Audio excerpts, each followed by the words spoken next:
ఓం నమో వెంకటేశాయ. Welcome to Shri Hindu collection. ఎలా ఉన్నారు? అందరూ బాగున్నారా? మన శ్రీ హిందూ కలెక్షన్ లో శారీసే కాదు, ఇప్పుడు డ్రెస్సులు కూడా స్టార్ట్ చేసేసాం అనమాట. ఇప్పుడు నేను వేసుకున్న టాప్ ఎలా ఉందండి? ఎల్లో అండ్ వైట్ కలర్ తో చాలా బాగుంది కదా. ఇది ఈ దసరా ఆఫర్ ఏంటంటే 1000 కి 3 టాప్స్ అన్నమాట. ఒకసారి ఆ టాప్స్ ఎలా ఉంటాయో చూద్దామా? సో ఇది వచ్చేసరికి మ్యాంగో డిజైన్ వచ్చింది, సైడ్ కట్స్ వచ్చేసింది అనమాట. నెక్స్ట్ టాప్ చూద్దాం. ఈ బ్లూ కలర్ టాప్ ఎలా ఉందండి? చాలా బాగుంది కదా. వైట్ కలర్ డిజైన్ తో మిడిల్ లో ఇలా బటన్స్ వచ్చేసింది అనమాట. ఇది సైడ్ కట్స్ వచ్చేసింది.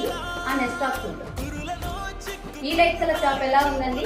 చాలా బాగుంది కదా. అండ్ మెరూన్ డిజైన్ తో వచ్చేసరికి క్లాత్ అయితే చాలా సాఫ్ట్ గా ఉంది. బ్రాండ్ వచ్చేసరికి ఆవాస అనమాట. ఆవాస బ్రాండ్ అంటే 1000 3 టాప్స్ అంటే చాలా రీజనబుల్ ప్రైస్. ఇందులో మనకు వచ్చేసరికి 3 పీస్ సెట్స్ కూడా ఉన్నాయి. అవి కూడా ఒకసారి చూద్దాం. పింక్ అండ్ దీనికి ఎలిఫెంట్ వచ్చేసరికి మగ్గం వర్క్ ఇచ్చేసారనమాట. ఆ